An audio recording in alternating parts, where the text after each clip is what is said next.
शिल्पी घर के काम से फ्री होती तो बोर होती, जिसके बाद उसने घर में ही दुकान खोलने की सोची। अरे ये इतने सारे कपड़े, अरे बहू क्या करेगी इनका? माँ जी, मैं घर में बोर होती हूँ तो सोचा सामने के कमरे में कपड़ों की दुकान खोल लूं।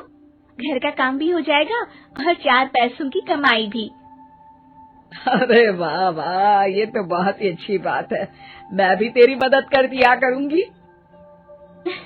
वाह माँ जी, तब तो मजा आ जाएगा। अब हम दोनों मिलकर खूब पैसे कमाया करेंगे। अब क्या था, सास बहू का काम चल पड़ा। एक दिन, अरे राकेश की माँ, सुनती हो? कहाँ चली गई? भूख के मारे पेट में चूहे कूद रहे हैं। अरे नंदिनी, कहाँ हो? भूख लग रही है। पापा कहाँ है माँ? पता नहीं बेटा, भूख लग रही है। आज तो किसी ने चाय भी नहीं पूछी। तभी सास बहू घर के अंदर ढेर सारे सामान के साथ आती हैं और वो भी हंसती हुई। अरे वाह बहू, ये तो बड़ी अच्छी मार्केट दिखाई तूने। बड़ा ही सस्ता सामान था। हाँ माँ जी, और ये सामान हम डबल पैसों में बेचेंगे, मजा आ जाएगा। अरे बहू, भूख लग रही है, कुछ खाने को दे दे। माँ क्या बात है, आज किसी ने पापा को चाय भी नहीं दी? अरे बेटा, अब 40 साल में तेरे पापा ने क्या चाय बनाना भी नहीं सीखा? अरे बेटा रहने दे अब इस बहस को। तुम लोगों ने वैसे बनाया क्या है? बहू परेशान हो जाती है और सास को अकेले में लेकर जाती है। माँ जी, आज तो हम लोगों ने खाना ही नहीं बनाया। अरे बेटा, बाहर के छोले भटूरों से पेट इतना भर गया कि याद ही नहीं रहा कि घर में ये लोग भी हैं खाना खाने के लिए। अब क्या किया जाए? तभी घर में एक महिला आती है। जी, वो सुना है आप लोगों की यहाँ साड़ी बिकती है, जरा दिखाएंगे क्या? हाँ हाँ, क्यों नहीं। माँ जी, आप इन्हें साड़ी दिखाइए, मैं तब तक पिताजी और इनके लिए खाने का इंतजाम करती हूँ। सास उस औरत को लेकर सामने वाले कमरे में चली जाती है जहाँ उन लोगों ने दुकान खोली थी। वहीं बहू भी किचन में चली जाती है। अब इतनी जल्दी क्या बनाऊं? पापा जी तो खाने के लिए भी बैठ गए हैं। आइडिया, मैं खाना बाहर से ही ऑर्डर कर देती हूँ। थोड़ी देर में खाना आ जाता है और बहू टेबल पर खाना लगा देती है। हे भगवान, कितनी कड़वी दाल बनाई है बेटा। नहीं नहीं पिताजी, वो क्या बात है नंदिनी, रोटी तो चबाई ही नहीं जा रही है, लग रहा है रबड़ खा रहा हूँ। एक तो इतने महंगे होटल से खाना मंगवाया और वो भी इन लोगों को पसंद नहीं आया। तभी सास नोट गिनती हुई बाहर आती है। वाह माँ जी, बड़ी कमाई हुई लगती है। हाँ, मैंने वो 2000 वाली साड़ी 3000 में बेच दी। अरे वाह माँ जी। दोनों सास बहू बहुत खुश हो जाती हैं। मेरे पेट में ना बेटा जोर का दर्द हो रहा है। अरे माँ, क्या हुआ? पेट में दर्द? बाहर का कुछ खाया था क्या? मैदा तो नहीं खा लिया?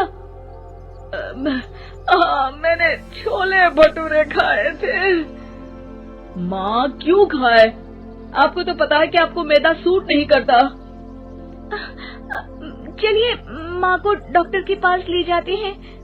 तभी अंदर से पापा की आवाज आती है। हे भगवान, मेरा तो पेट खराब हो गया। सब पिताजी के पास जाते हैं। पिताजी, आपको क्या हुआ? खाना बासी था शायद।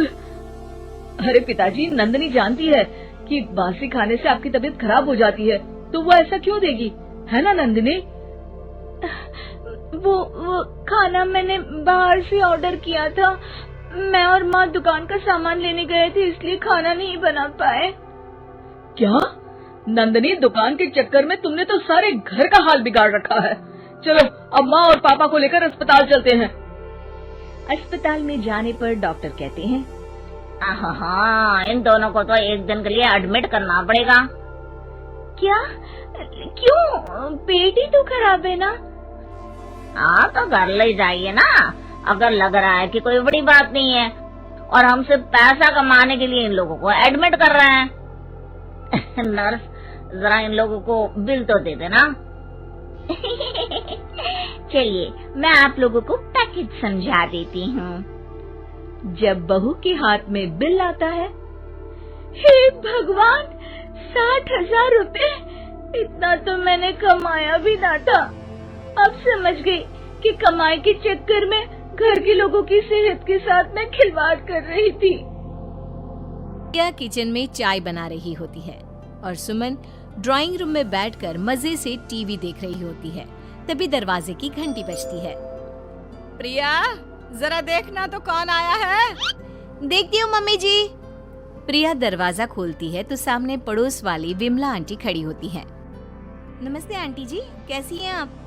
मैं तो बिल्कुल ठीक हूँ बेटा, पर तेरी सास को क्या हुआ है? आजकल कहीं दिखती ही नहीं है। जब देखो तब टीवी के आगे जमी रहती है।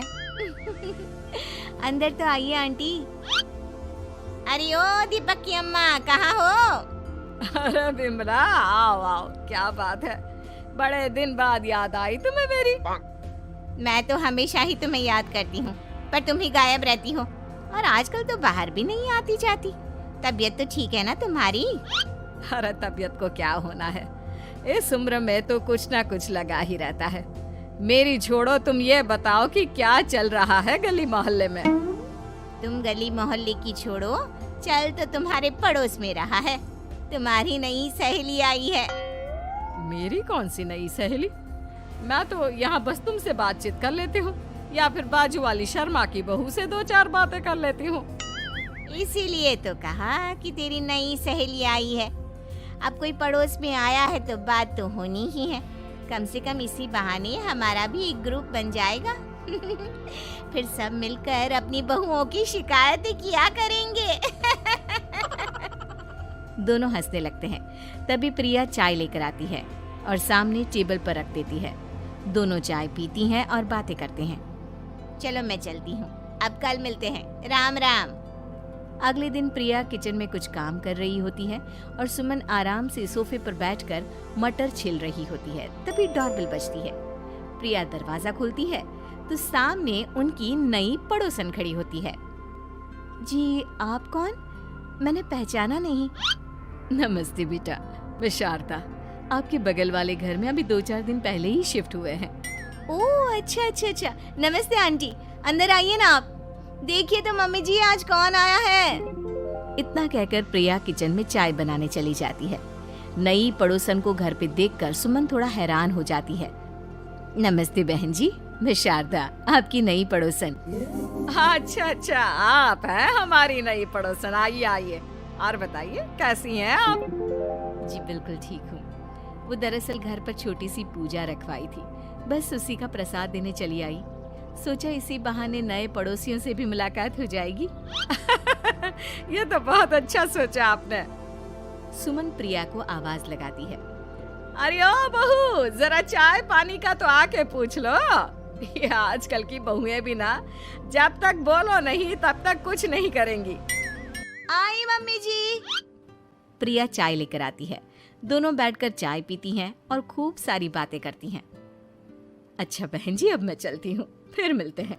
अब तो आना जाना लगा ही रहेगा। शारदा के जाने के बाद प्रिया किचन से बाहर आती है। क्या बात है मम्मी जी, आप दोनों को देखकर तो लगा ही नहीं कि पहली बार मिल रही हो। आप दोनों तो बिल्कुल बिछड़ी हुई सहेलियों की तरह बातें कर रही थी। अरे जब 2 औरतें मिल जाती है ना, तो बातें अपने आप ही निकल आती है। अब तू अपने काम पर ध्यान दे, बातों पे नहीं। ऐसे ही कुछ दिन बीत जाते हैं। अब सुमन और शारदा अच्छी सहेलियां बन गई होती हैं। दोनों एक साथ मंदिर जाती, मार्केट जाती और कभी कभी तो विमला भी इनके साथ मिलकर खूब हंसी ठिठोली करती। एक शाम तीनों बैठकर सुमन के घर पर चाय पी रही होती हैं कि तभी बहुत तेज बारिश शुरू हो जाती है। सुमन जोर से प्रिया को आवाज लगाती है। प्रिया, ओ प्रिया, देख कितनी तेज बारिश हो रही है। जाके छत से सारे कपड़े ले आ, नहीं तो सब भीग जाएंगे। सुमन 2 बार आवाज लगाती है लेकिन प्रिया का कोई जवाब नहीं आता। शायद प्रिया कुछ काम कर रही है, इसीलिए कुछ जवाब नहीं दे रही। अरे काहे का काम, आराम फरमा रही होगी महारानी। तभी प्रिया बीमार हालत में अपने कमरे से बाहर निकलती है।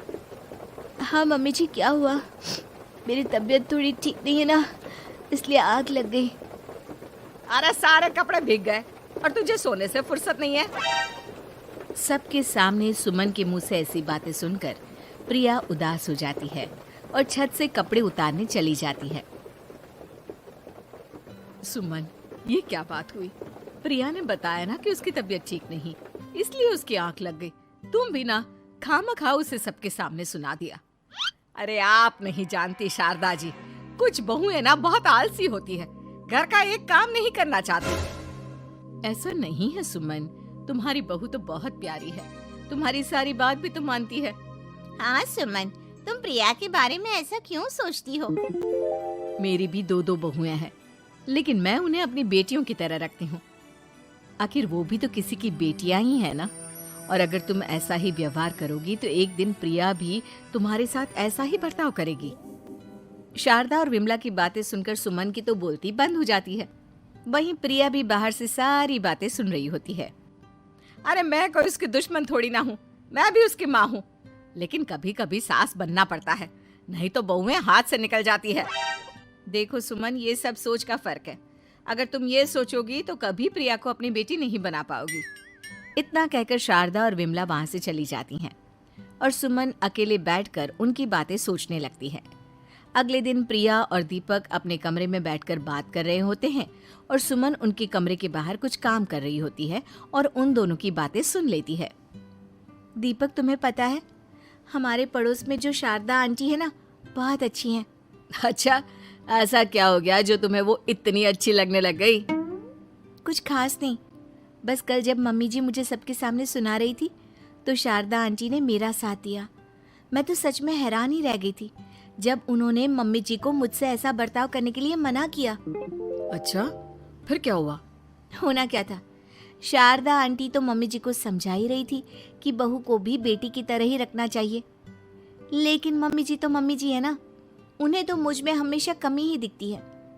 काश मुझे भी शारदा आंटी जैसी सास मिली होती जो मुझे भी अपनी बेटी जैसी समझती। सुमन ये सब सुनकर बहुत उदास हो जाती है और वहां से चली जाती है।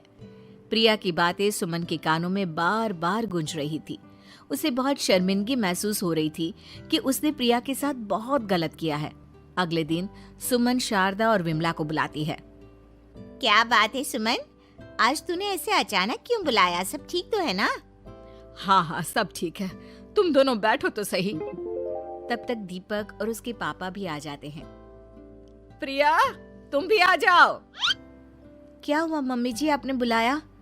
हाँ प्रिया बेटा, मैं आज सबके सामने तुमसे माफी मांगना चाहती हूँ। मैंने आज तक तुम्हारे साथ बहुत बुरा व्यवहार किया है, लेकिन तुमने कभी भी मेरे साथ बुरा बर्ताव नहीं किया। मुझे अपनी गलती का एहसास हो गया है, हो सके तो मुझे माफ कर देना। प्रिया अपनी सास की बातें सुनकर हैरान हो जाती है। उसकी आंखों में आंसू आ जाते हैं। प्लीज मम्मी जी, आप मुझसे माफी मत मांगिए, मैं भी आपकी बेटी ही हूँ। वैसे एक थैंक यू तो मेरी नई सहेली को भी बनता है, जिसकी वजह से मुझे मेरी गलती का एहसास हुआ। शारदा बहन, आपका बहुत बहुत शुक्रिया जो आपने मेरी आंखें खोल दी। अरे क्या सुमन, तुम भी ना। तो फिर इसी बात पर चाय और पकोड़े हो जाए?